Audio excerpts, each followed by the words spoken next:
प्रचाराचा शुभारंभाप्रसंगी आमचे सर्व 23 नगरसेवक आणि मी डॉक्टर आरळी नगराध्यक्षपदाचा उमेदवार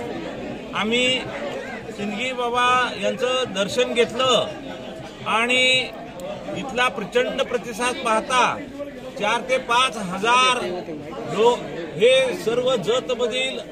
नागरिक बंधू भगिनी यांचं मी मनापासून त्यांना धन्यवाद देतो, त्यांचं स्वागत करतो। या प्रसंगी माननीय आमदार गोपीचंद पळळकर साहेब उपस्थित आहेत। त्यांच्या मार्गदर्शनाखाली या जत शहरामध्ये आज रॅली निघत आहे आणि दिलेल्या सहकार्याबद्दल असाच सहकार्य 2 तारखेपर्यंत 2 डिसेंबरपर्यंत उत्साह असाच आमचा राहील असे आम्ही सर्व लोकांना विनंती करतो आणि जास्तीत जास्त मतानं